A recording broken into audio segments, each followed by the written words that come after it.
Welcome to Impact Innovations, where bold ideas meet real-world solutions. Join our host, Dr. Angela Gustis, as she dives in deep with thought leaders, change agents, and innovators who are making waves and moving mountains. So buckle up. Let's get ready to laugh, be inspired, and make an impact together.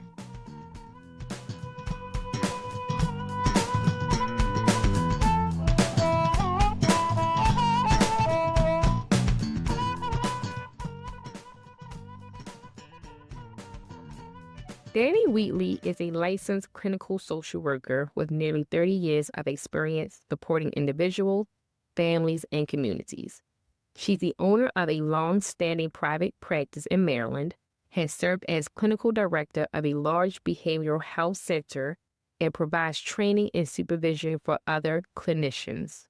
Danae is especially passionate about working with adult survivors of childhood sexual abuse and continues to bring fresh, innovative approaches to service delivery, training, and mentorship in her hometown of Baltimore.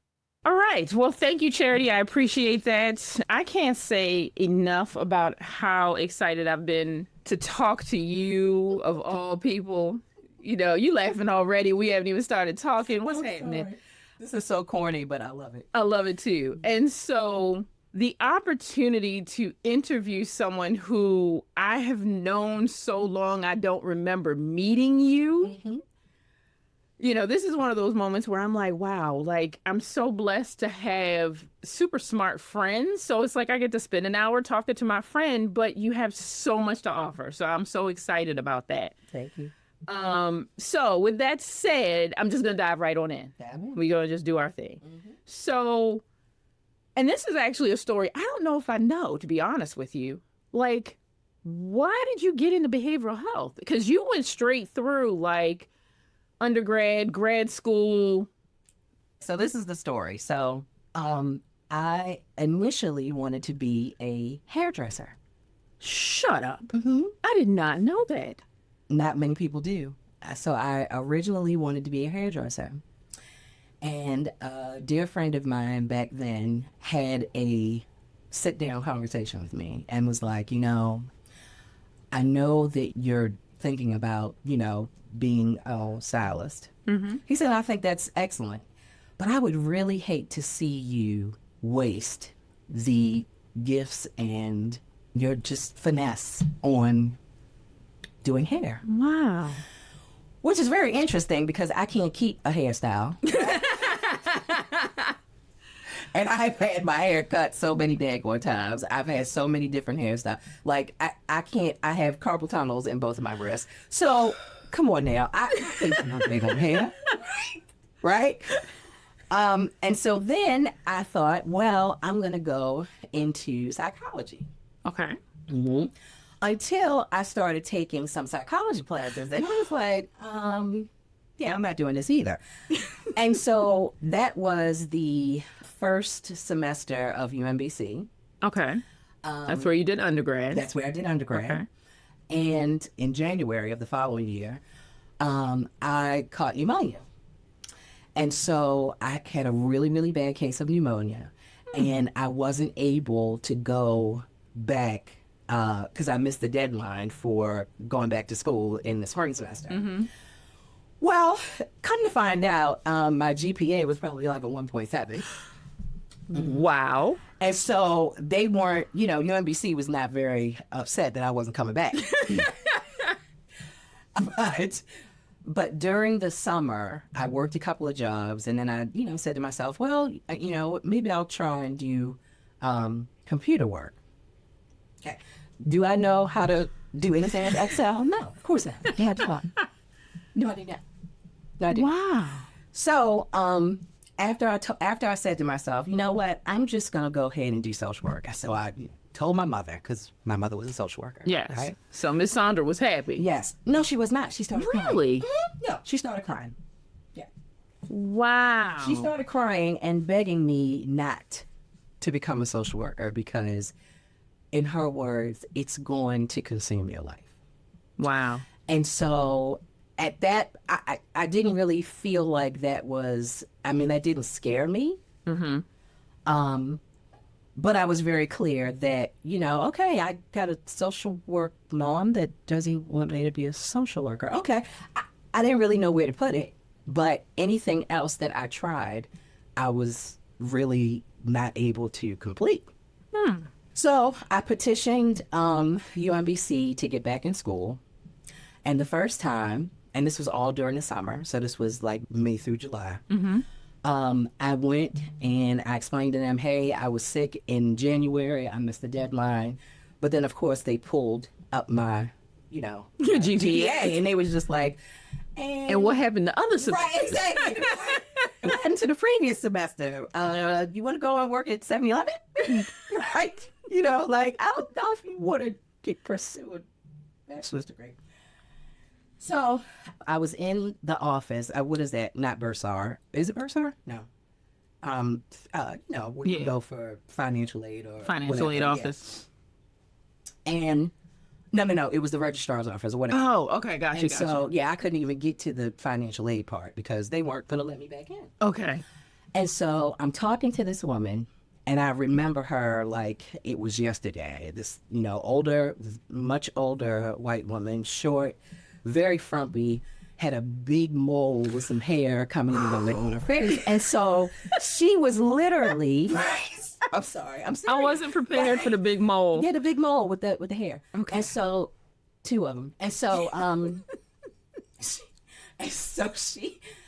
she is basically like giving me the business at the counter, right? Discouraging me from pursuing, trying to get back in because my GPA was so low. And all of a sudden, this woman comes out from one of the offices and she walks up to the woman and she said, I'll meet with, I was Miss York back then. She was like, I'll meet with Miss York. So the whole time she was listening to our conversation. And she said, come back here with me. So I went in her office and I'm kind of sitting there looking at her like, okay, so like... Are you going to beat me up again? Exactly. Right. And she's talking to me, and as she's talking to me, she's writing on paper, right? And she's like, I'm going to approve for you to come back in the fall. But my expectation is that me giving you this chance, you're going to do something with it. Ooh. Wow. And I was like, yes, I will do something with it. She said, okay, good. Now, I know you want to go, you're pursuing your bachelor's in social work, and that's good. But when you come back, I want you to be clear that after you leave school, you have a career. And I was like, wow. And just like that, I got back into school with a 1.7 GPA. Wow. And that started me taking, 17, 19, 21 damn credits, per semester. Because for me, I wanted to graduate with my class. Now, of course, it's not really the same. Yeah. But you don't want to be that one. But I don't want to be that one. Yeah. And I wasn't. And Wow. I just pushed through and I kept doing that and went straight through to my master's at Howard, so. Wow. Yeah. As long as I've known you, I've never heard that whole story. Because I know Danae, who was just grinding at school constantly, doing your thing. And then all of a sudden you went to Howard. And I knew that part of it. And I just assumed that was just the whole journey. No, there was some stuttering. Some stutters. Yeah, some stutters. I mean, I understand. It took me 8 years to finish my 4-year degree. Right. Yeah. Right. I mean, but I finished. Yes. Okay. And beyond. Yeah. And beyond. So, I mean, sometimes we stutter. Yeah. And we get over it. And it's the stuttering sometimes, I think, that allows us to grow up. Wow. Right? Because it's sometimes we take things for granted. And then when we're presented with not having it anymore, we have to make this decision. And that is a very real, a very mature decision. Because I could have walked away from, Harry Mole Lady at the counter and tried to think of what else I was going to do with my life. And the sad part about it is you have Harry Mole Ladies that have derailed so many people over the years. Absolutely. That comes in all different shapes, forms, fashions. Yeah. Yes. Harry Moles, not Harry Moles. I'm sorry. I guess I should have started this episode to share with everyone how much laughter you were going to have. We're going to get some good stuff, but we're definitely going to laugh. All right. So you became a social worker because you just rolled through, you did your thing. And, when was the transition? Like, when did you have that moment, or was it a moment when you said, you know what? I want to go into private practice, because you did that pretty early in your career, right? I did. So when I got my LG, because back then we were LGSWs, licensed graduate social worker, we were able to take the exam in our last semester, right? Okay. Of our grad school. Yes. Of course, we couldn't practice. We had to wait until we graduated. Yeah. But I chose not to do that. I was like, okay, I'm just going to go ahead and take it right after I graduate. So, of course, I graduated from Howard, and I was a new mom. And over the summer, I made an appointment to go and take my exam, but I canceled the first one because I chickened out. And then the second time, I was like, okay, I'm going to go ahead and do it. But there were some parties and stuff like that. Now, mind you, well, now I had been under, because I was, impregnated the year before, right? Lord. So here I am. I'm like, okay, I'm finished school. Kayla's here. We got all of that situated. I'm going to go and hang out. So I went to hang out the night before my exam. And I literally went to, it was Anne Arundel, I think, Community College had the exam. And I went there with my hair all over my head, a sweatsuit, no undergarments, and just, I did. We're just putting it all out there today. Yeah, we are. Right. I mean, and because this is a real story. I was hungover, literally. Wow. And I came out of there and passed it with flying colors. So much so that I was stunned. Wow. And was like, oh my God, I am a licensed graduate social worker. Like, I can now get a for real job. Wow. But of course, after I left there, I went home and went to sleep. But anyway, so so the next day I was like, oh my gosh, this is what's happening. Okay. So, I took my clinical exam 4 times. Really? Before I passed. Okay. Now that's the LCSWC. That's the LCSWC. Okay. I took it 4 times. Okay. And the 4th time I passed. Okay. But the other times, the first time I missed it by like 7 points. The second time I took it, I missed it by 3. The third time I took it, I missed it by 1 point. Stop it. And at that point, I'm thinking to myself, I'm going to be an LGSW all of my life, because whatever it is, I cannot pass this exam. And it's interesting that you talk about that, just as a quick aside, because the CMAC team actually worked on a project looking at the biases of those standardized tests. And so someone who passed the LG with flying colors, hungover, admittedly, and then struggled and came so close on the LCSWC, and clearly through your career, a brilliant clinician. So you failing the test 3 times has nothing to do with your clinical knowledge, ability, talent, or anything. So I just need to acknowledge that, because I'm sure there are other people that maybe haven't taken their exam yet, or also have had that trouble. And, and it takes a lot internally to keep pushing. It does. And there are a lot of people, yes, because you have to keep paying. Because you have to keep paying. Back then, it was like $215. I don't know what it is now. Yeah. But it's definitely, that work. I was very, very proud of us doing that work and being able to prepare that report that went to the Maryland state legislation to really, and being a part of, helping the work group that was working on this to prepare this report, to really show the challenges that people are having in passing this exam, especially people of color and people who are women, people of color, the whole 9. So hearing that is huge. And it just sort of reminds me why that work that we did was so important to look at, alternative pathways for getting your licensure. So with that said, so you have your LC now at this point. So did you go right into private practice, or you continued working someplace else, or like how did that transition? I continued working someplace else. It was a private practice. Okay. So I came on board, and my schedule was very, very crazy. And so the person that I was with at the time, we had a conversation and just said, you know what would happen if you started your own practice? And I was like, Simultaneously, I met a dear friend of mine, Cedric Tucker, who is the owner of Building Communities Today for Tomorrow. And they were a newly starting PRP. So at the same time, I came out from under the other place I was working for, and I put all of my paperwork through and all of that stuff. And then the next thing you know, in the newness of life, at me being a sole provider, back then it was MHP. Maryland Health Partners. Yes, Maryland Health Partners. Dang, you're going back.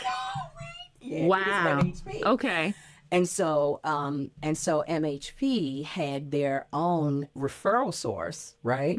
But it would be easier if you connected with a PRP agency, because you have to have therapy to receive PRP services.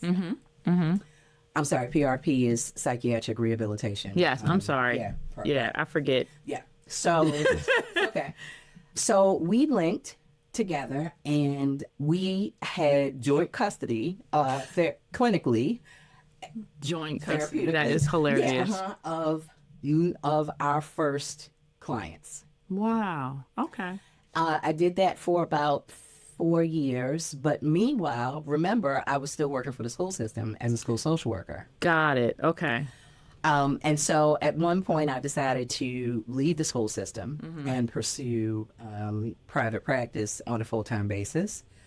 But I always had something else on the side, right? Because I was very disheartened with the school system and how they were changing things. At that time, they were changing the RD process for special education. And they had changed it to child study team model. It just was like, I'm not doing this. And so I jumped out of the school system, and I did not do that well. I knew that at that point I wasn't that great with being a business owner. So there were some things that I really should have learned before I stepped out and just tried to do the private practice all on my own. So that didn't last for very long. I went back to the school system several years later and still maintained my private practice part-time. Okay. So to speak. But it technically was full-time, because I had like a ridiculous amount of a caseload that I still tried to maintain, even though I went back to the school system. Got it. And I think you touch on something that is important to address, because private practice is not simply seeing clients. No, it is not. And I think that's a challenge that a lot of clinicians have, because you're doing great work and you want to do work without sometimes some of the other bureaucratic parameters that come along with working in other organizations, especially large organizations. And you want to treat people the way that you want to treat them and all those wonderful things, which is super important. But that business aspect and understanding everything from HR to accounting and billing and Taxes. marketing and taxes and all the things that come along with being a business owner, and with that said, leading into another question I have for you. So for a young person, looking to go into private practice, and as you said, sometimes you put your pinky toe in and then you're like, oh, never mind. Let me go get that every 2-week paycheck. And then, made some changes and then went out on your own again once you had made some changes and figured some other things out. if you could sort of summarize into maybe 2 or 3 things that you like recommendations you would give a person wanting to step out on their own practice, what would it be?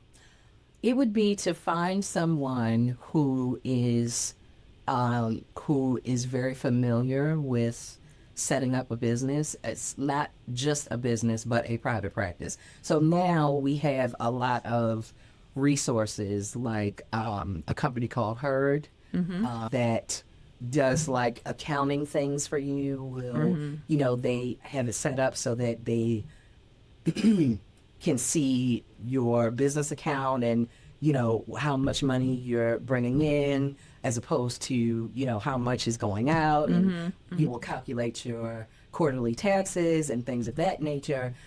That is just so much better. Okay.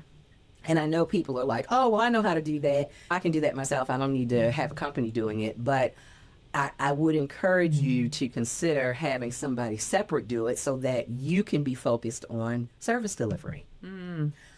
Because very clearly you will be affected if you're trying to do more than one thing at a time, especially if you have a brain like mine, which is numbers give me a headache, right? I start to itch. But when I'm talking to people, like, that's where I have my power pellets. Okay. So I would suggest that starting out, I would suggest that a person would find a outpatient mental health clinic, right? Because you'll get the experience of meeting with people individually and not having to worry about all of the authorization stuff, this and, the billing and that kind of thing. And then the last thing I would do is suggest for someone to partner with a seasoned clinician that has been doing their own private practice or helping other people create. I can't tell you how many people I have helped create their own practices because they came to me and was just like, oh my God, I'm kind of scared. How do you do it? And I'll do this, do that, fill that out, do this, blah, blah, blah. And they're off and running, You need that support. Absolutely. You need that support, especially if you're not used to entrepreneurial, environments. Yeah, you need the support of someone who can mentor you through some of the pitfalls of diagnosing, of documenting. And I think we just need pure supervision, right? Because when you're an LC, you don't have to have regular supervision, but it's good to be able to bounce some things off of, other people who are in the field. And then just also involving yourself in some type of self-care, right? Because you think to yourself, well, I'm going to start my own business, which means that I don't need to play by anybody's rules or whatever the case may be. But the bottom line is the clients are still coming in, and they're still coming in with problems and disorders. And if you don't figure out a way, in a healthy way, to deal with having to deal with everybody else's stuff, it can be a very isolating and lonely place to be. Wow. It's funny you talk about that. I remember I remember when I was going back for my master's degree, and you assumed that I was going back for my degree in social work. Assume is the actual factual description. Because I made an ass out of definitely me. I don't know about you, but definitely. It was so funny, your reaction. I mean, I think you were genuinely mad at me that I was not going for my degree in social work. That's but correct. Part of it is exactly what you talked about. Like, I just don't know that I have the bandwidth to take on all of that energy, all of the all of the things that you have to emotionally take on to be present and to, in addition to your clinical knowledge, but hearing the stories and all the things. And so, and self-care is so important. And I talk about self-care just as an entrepreneur in general and the importance of it, and so like give us an example of like what are some things that you do. I know you travel. I know you travel, but like what are some other things that you do to take care of yourself so that you don't get inundated by other people's challenges that you have to listen to all the time? Like you said, I travel. And that is definitely a part of self-care. I don't know if I look at it as self-care. I look at it as being able to do something that I wouldn't want to do. Okay. And at the end of it, it makes me feel wonderful. Okay. I talk to friends and family. I spend time with friends and family. And then I think in my older years, and I do say older years, a friend of mine who is also a clinician had a conversation with me a couple of weeks ago. And I was talking to her about some new things that I'll be doing and my apprehension about it. And I mean, I'm not going to say what she actually said to me, but she was like, Danny, do you realize that we are like the seniors in this field now? Wow. And I was like, I'm sorry, what? Wow. And so she starts naming people, like Ross and this people and that person and I was like, holy And they're crap. all retired now. And they're all, or deceased, right. yeah. But yeah. And when Wow. we first met them and started to be mentored by them, they were our age. They were in their 40s and 50s. Right. Wow. And so if that's the case, then how long have they had this experience of being in this field? So, why are you going to act like you don't have anything to say? Or you don't have anything to contribute outside of what you normally do on a day-to-day basis? Yeah. And I was like, oh. So needless to say, I didn't have a conversation with her after that because I was like, oh my God, thanks so much. Right. So Because you just called me old. yeah, right. But what you also did was tell me, shut the hell up and do what you do. And stop acting like you have to be something else to have something important to say. Wow. And I mean, with about 30 years in the field, you have a lot to say. And you have more letters behind your name. So I'm gonna tell you all a real funny story. So I was talking to my dear big sis here, and we were working on her new business cards, and the amount of letters behind her name. I mean, on a business card, it made her actual name so small to put all the letters. I've never seen anything like it in my entire life. Well, this is the thing. When you get certified in something, you can actually say you were certified in it. Yes. It comes with letters. Yeah. And so as I was pursuing these other specialties, I had no idea that I could attach letters to my name. And it's awesome. It's amazing. But it was just like, Huh? wait, What is that? Right. oh, there's another one? Okay. Well, maybe we'll lower the font to like get it all on there. Wow. Okay.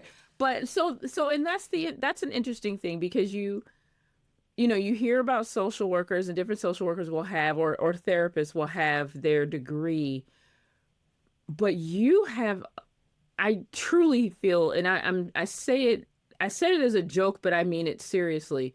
You have so many certifications and so much knowledge and travel the country to get certain certifications, all with the agenda mission to continue to bring this knowledge and clinical ability to the community.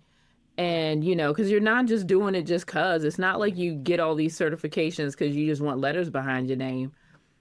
It like you get all these certifications so you can continue to help people. And, one certification that you have that it's an area that I never thought about is your certification. And I know I'm going to mess this up, but your certification to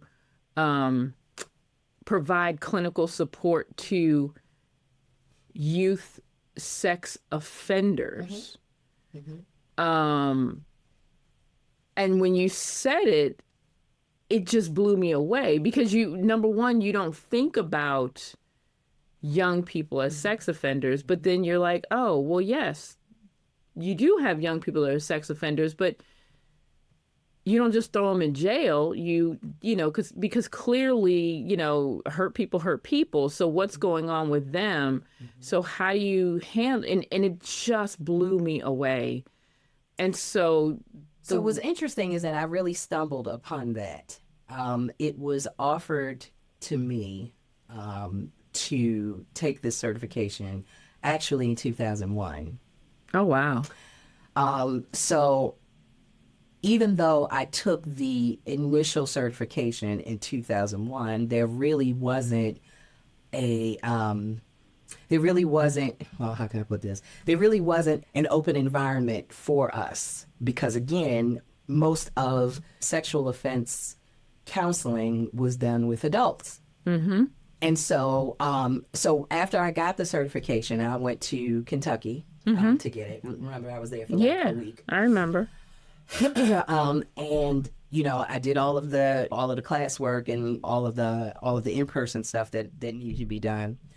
And I didn't do anything with it because there just was not a place for it. Or I didn't, it's really about how you market and who you know. And so then years later, I was connected with someone who was in that particular area. Mm-hmm.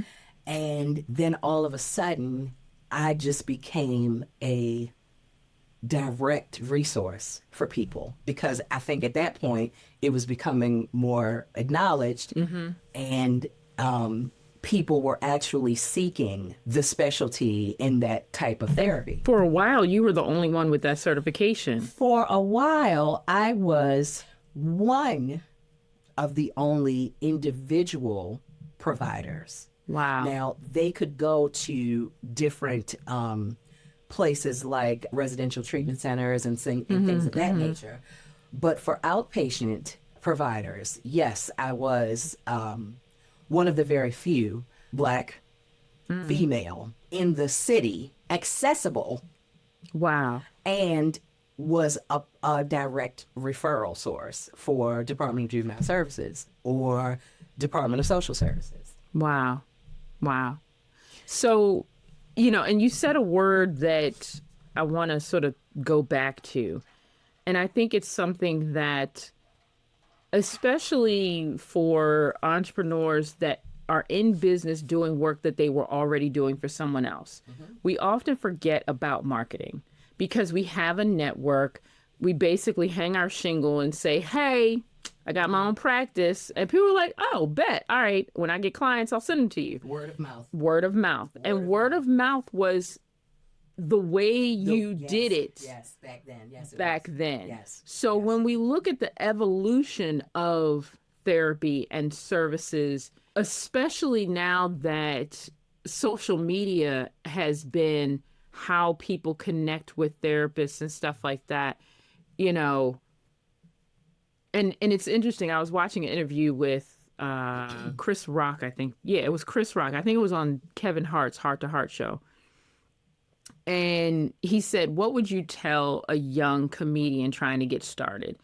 And Chris Rock said, and it made so much sense. He said, honestly, I don't know.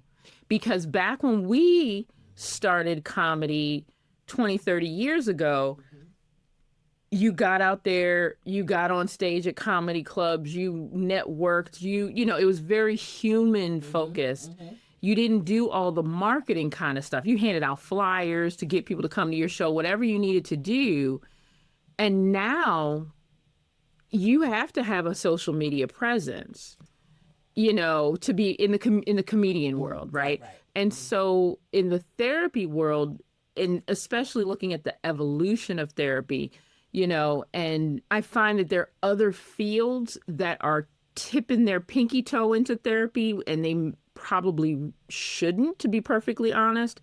Like people that are like life coaches that are working with people on things that really should be handled by a clinician. Well, one of the things, if you are a certified life coach, you have a, if I'm not mistaken, and I could be wrong, but you have an ethical responsibility to refer a client that you are seeing to a therapist if in fact you're finding that some of the things that you are life coaching about is a little bit too serious, right? Now we know that sometimes people don't do that because they just, want to handle it themselves. But I think what I hear you talking about is what is the change from then to now. Because there's so many people that are dipping into these other areas like life coaching, like,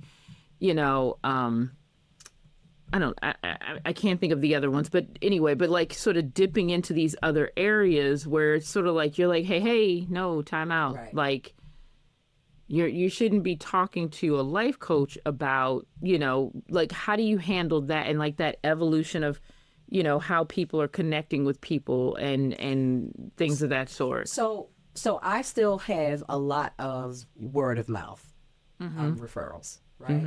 I have a tremendous amount of clients that I have had over the years that, I no longer see but come back. And it's just like, okay, I tried this therapist, I tried that therapist, I tried that, but you know what? I really do want to meet with you again because you told me what I needed to hear. I wasn't ready for it, but, now I'm ready. Let's do this thing. So Psychology Today, I think platforms like that are also a way that people connect and with marketing. And then something else that has occurred over the past several years are these insurance companies like Alma or Headway. These organizations become brokers, I guess you could say, in a way. So like, for instance, I am listed with Alma and Headway. And so what happens is that clients will look through Headway or Alma and choose what therapist they would like to meet with. We are technically individual providers, right? But we're under the umbrella of these agencies. Okay. So what I'm hearing is there actually better resources now. Oh yeah, absolutely. Than there were back that then. Do all the billing, that do all the authorization, that does all of that stuff. And you have a set rate of whatever your procedure code is going to be, whether it's in initial evaluation or individual session for 45 minutes or for 60 minutes or whatever. Like, this is for therapists as well as, psychiatrists or nurse practitioners or what have you. And so that has been such a load off. Wow. Right?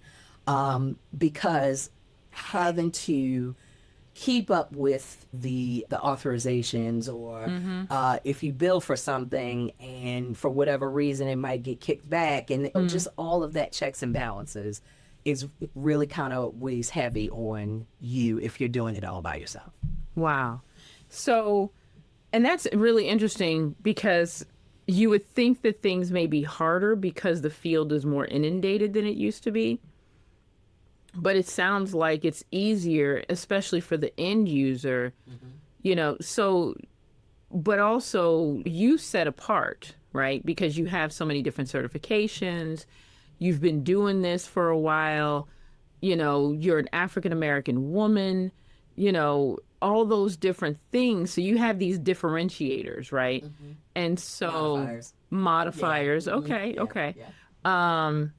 And so that really does set you apart from the masses, right? So what I'm trying to get to is, what are some things that you would say to a new therapist, that wants to get into therapy, have their own practice, they want to use these different devices, or not devices, but resources for referrals and things of that sort. What are some things that they can do to become a modifier and get above the noise, right? Because there are a lot of therapists out there.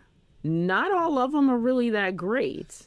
Unfortunately, being honest. Yeah, and it's like in anything. It's in anything. Yeah. And aside from not being great, because I don't want to sound judgy, but some therapists just may not be for you. Right. You know what I mean? So, like, how do you make sure that you're putting your stuff out there in a way that attracts the right client for you? Well, I don't know. I mean, there are some therapists that target specific populations, right? But even within that, you won't know if a client is right for you until you either screen them or have some interaction with them. A client as well as a therapist can end the therapeutic relationship. Now, of course, you know, ethically, there's a way that that should be done. Yeah. From the therapist standpoint. But I mean, we don't have to be held hostage giving service to somebody that is not really a right fit. If you walk away from a session with a client and you are like, I need to go and get 3 or 4 drinks. But this is consistently, not because the subject matter was difficult, but because the person, you know, you have a right to say, you know what, I don't think this is working. But as long as you do it in an appropriate ethical manner, right? Okay, like we don't have to be stuck. We don't have to be stuck. And one of the reasons why I pursued so many different certifications, when you think about it, they are separate but very tied together. Because I didn't want to be stuck doing just one thing. I encourage anybody that is starting out, I mean, even people that are not starting out, but I encourage anybody to get your feet wet with different, like with different trainings or workshops or retreats or whatever the case may be, because you never know. You may be interested in pursuing yourself professionally and career-wise in some different areas. You know, and so by getting these different certifications and putting that information out there, it allows you to keep growing and doing new things and creating new opportunities for yourself and all those different things. So the other piece of it is, like I was trying to get to, you know, is diversifying, because that way you don't get bored, right? You know, and you don't feel pigeonholed and you're not seeing the exact same person, and you are, you know, having these different puzzles, which is really kind of cool, you know. And that's really with any kind of entrepreneurship. The more you diversify the services you offer, the more you diversify the activities that you're able to do with people and learn new things, it sort of you just keep reinventing yourself. And that, I think, is one of the things that I've seen you do, which I think is phenomenal, because you really do like, okay, I'm going to add this to an additional specialty and I'm going to put this out there so that I can help people in a different way. But then also the other thing is, having all these different certifications, you're able to help the whole person in a very different way. That is correct. Yeah. So it's like, you know, it's sort of like you're not just a podiatrist, you're a podiatrist that also understands nutrition and how in neurology and all these other things, because you've become so well-rounded. You're not just dealing with this one thing. And I think that's one of the things that, you know, you're known for. I mean, if I had $1 for every time we've been out and about that someone has been like, hey, Miss Wheatley, you know, I mean, I don't know where that voice came from. No, I know, but it's true. You know, and I think that can be so humbling, but also frustrating at the same time, right? Because the rapport that I build with my clients, they think it's nothing to see me out and about, you know, have friends or family with them and be like, hey, Miss Wheatley, hey, yo, this is my therapist. This is what, and I'm just kind of sitting there like, I mean, at least they outed themselves. Right, they outed but it's themselves. still, but yeah. It's still like, my children say all the time, every time we go somewhere, somebody knows who you are. And people are like, Miss Wheatley. It's like, oh, let me walk ahead. away. Let me walk away. I'll see you in about a half hour. But I'm getting better with it. I know how to stick and move. You know, before I used to be like, hey, How are things going? How are the right? kids? Because I'm nervous, because I'm trying to play it off. But what Yeah. I now understand is I don't have to do that. That, I think you just gave some people some good stuff right there, because you're so involved with a person.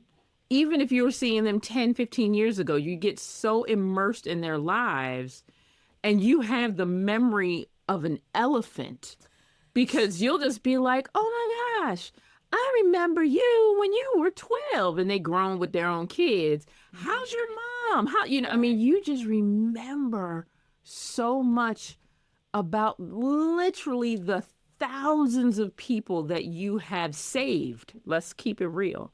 And so to hear you talk about like establishing those boundaries, Oh, it was a journey. you It was know, a journey and I because think didn't that's used to have them. important Yeah. because, I can't imagine when you're out multiple times in the week having to sort of jump back into being a therapist, right? Because, at the end of the day, you're human. You know what I mean? Like, dude, I'm just here trying to get some avocados from the market. Right. I'm tired. My foot hurts. My eyes twitching. And I got to go to the bathroom. And I got to go to the bathroom. Which is normally what happens. And, Sorry. and you want to give me an update on your mental health right or now. introduce me to Or other to introduce people you that to- you would want me to see. Yeah. because- Right. Right. And so hearing you talk about putting those boundaries up, that's actually a part of self-care. It really is. So that you can say like, oh my gosh, it's great to see you. If you want to talk more, call me at the Right. office. You know what I mean? Right. Like, Right.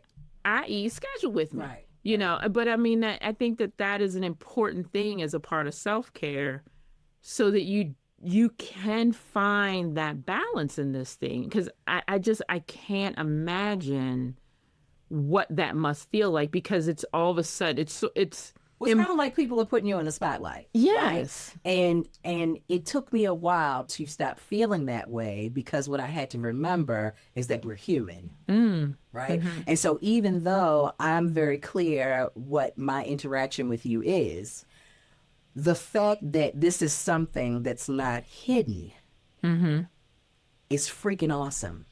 Wow. That we could be out and you are comfortable enough to out me as your therapist. And I'm sitting there trying, to get a cone from Dairy Queen, right?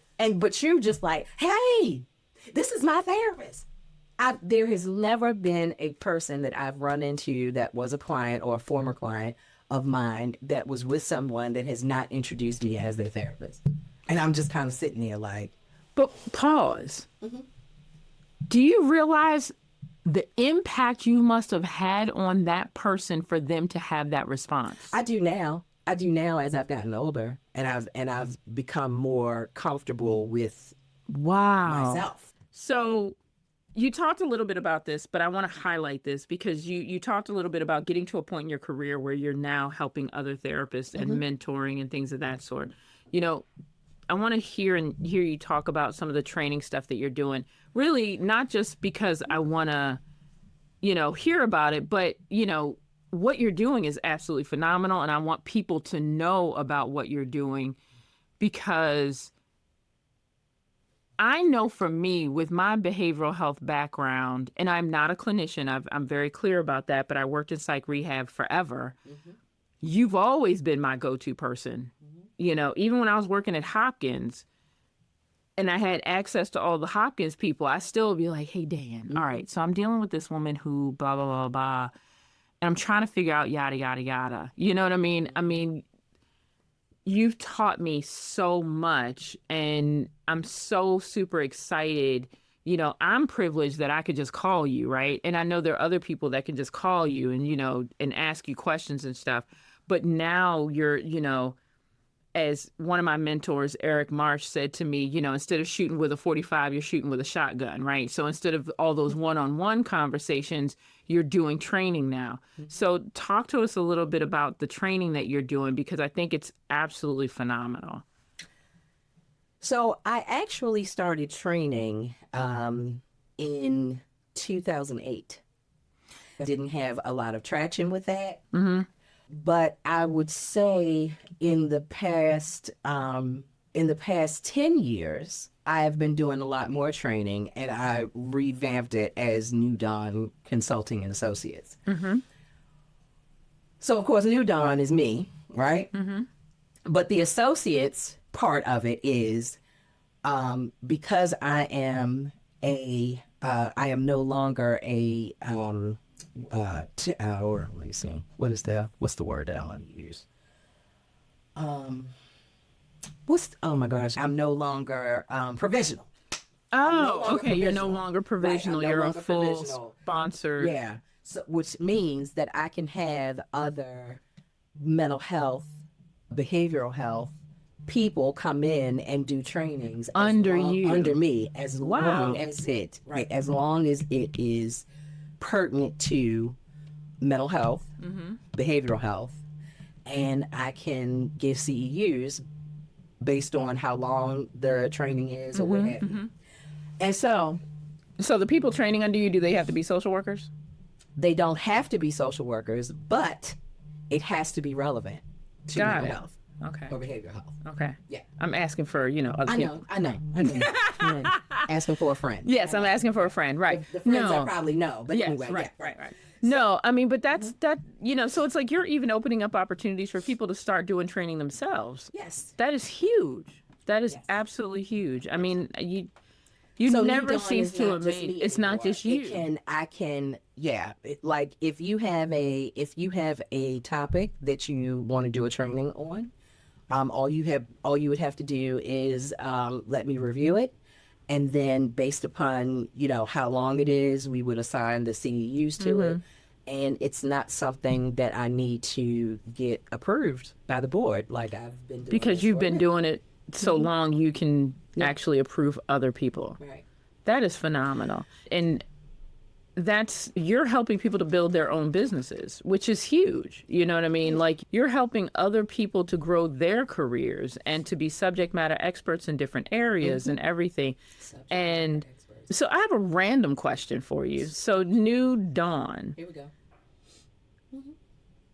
did you pick that because that's your initials? I did. Okay. I was just curious because I've never thought about it. And I'm like, wait a minute. Dawn, D-A-W. I did. Okay. I did. That's what I love about this process because I still learn about people.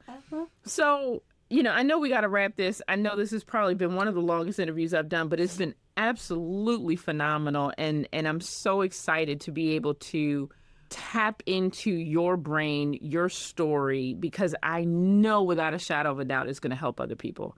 I know anyone listening, whether they're a therapist or not, talking about being in the behavioral health space, but also being a business owner and the challenges. And I appreciate your transparency about, some of the challenges because, Uncle Sam is real. Oh yeah. And I mean, it's not easy. And I love that you are building your company in a way that you're able to help other people in their careers as well.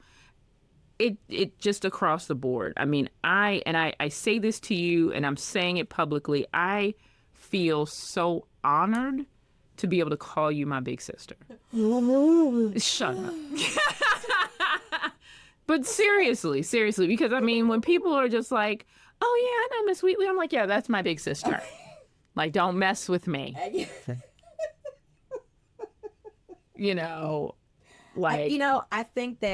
think there's absolutely and positively no way to quantify how many times we have sat next to each other, across from each other, on the phone, on whatever, right? To have conversations. And I want to just step back into something that you talked about earlier. Was when I was pissed at you that you were not getting your master's as a social worker. As a social worker. Because Danny had a whole plan for me to join her practice. Like, it was a whole thing. I did. Now, this was not a plan that I shared with you. Not at all. No. But it was a plan that was viable. It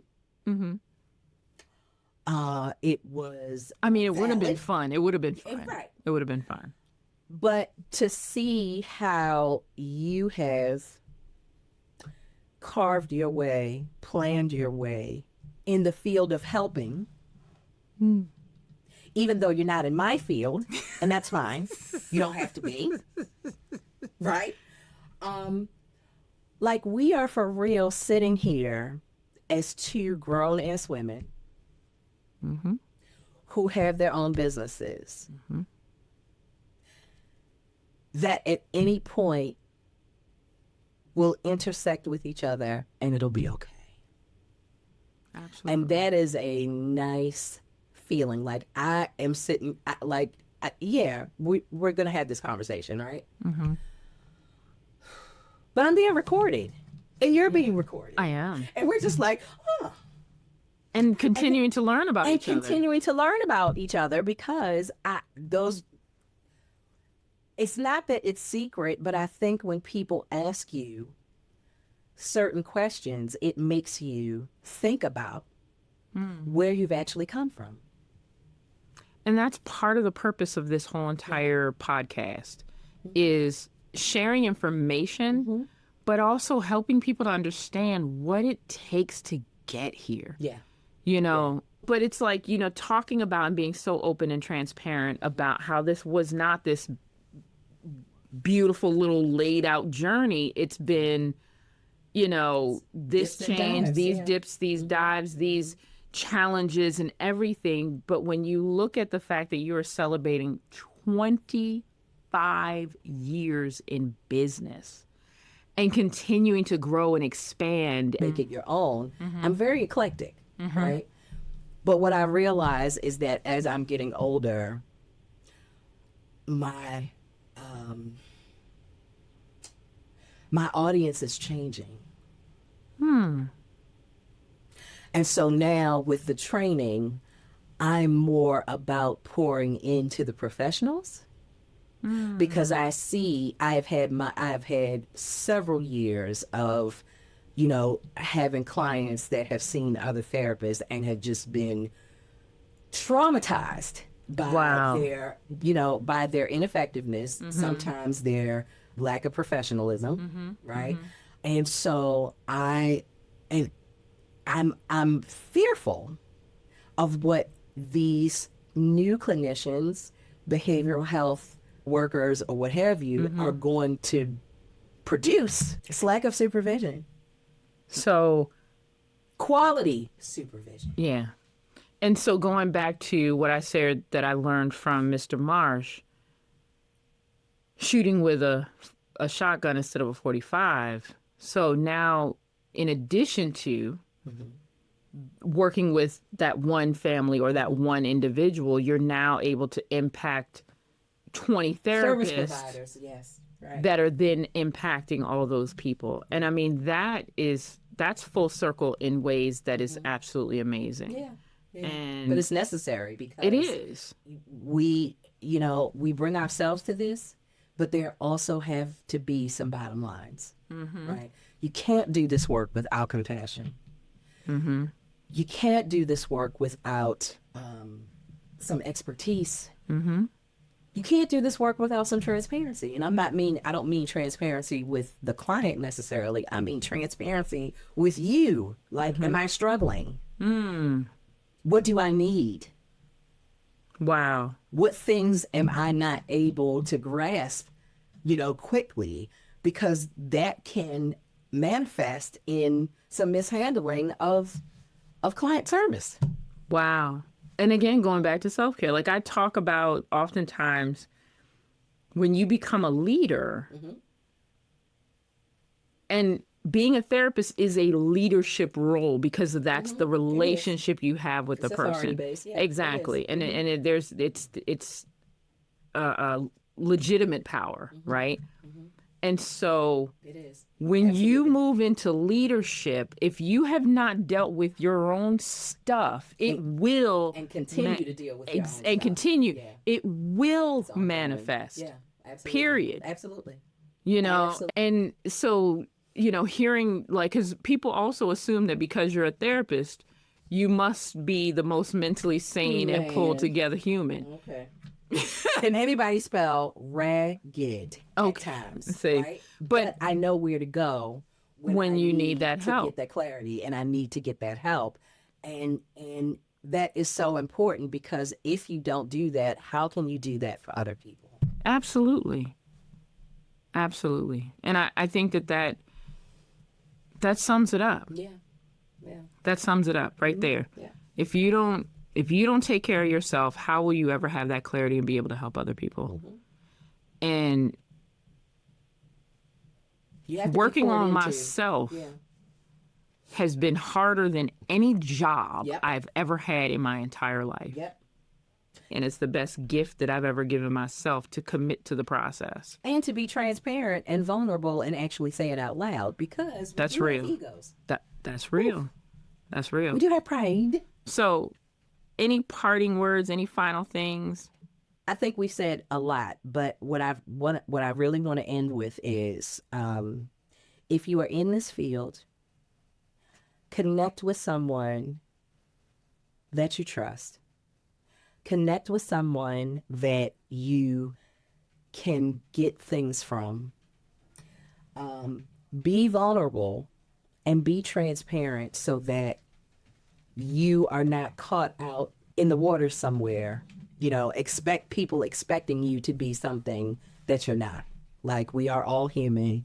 We all need guidance. We all need support. And just because you are a therapist does not mean that it doesn't apply to you as well. Think about what you're going through. No. That's your responsibility. 100%. Yeah. So, how can people get in touch with you? How do people find out about your training and all that good stuff?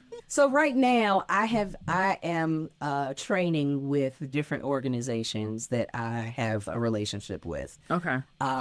But soon, and very soon, I will start doing trainings more online. Mm-hmm. But I will say that you can go to New Dawn Consulting and Associates.com. Okay. And that is the website for the training. You will find a list of trainings that I have already provided. So if you work for an agency that has mental health clinicians or behavioral health staff and you want training, please reach out to me through that. And then in the newness of, INOLLL.com is my... INOL. 3 L's. With a C at the end, right? No. Just 3. It's just 3 L's.com. INOLLL.com. Mm-hmm. Gotcha. Yes. Okay. That is my website for my private practice. And you can contact me through there as well. Or you can email me at INOLLC2018@gmail.com. That is my direct email.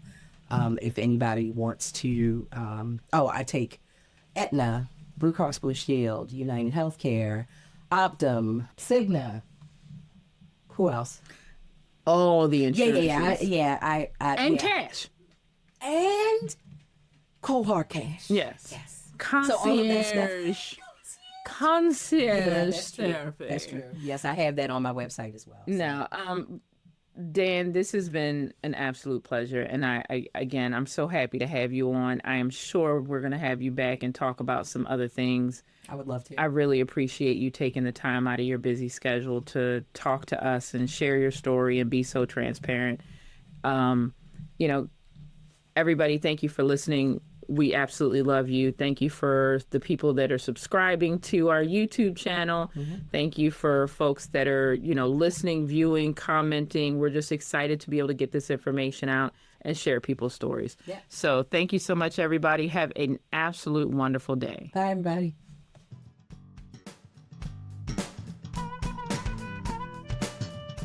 Thank you for listening. Join us next time for more Impact Innovation.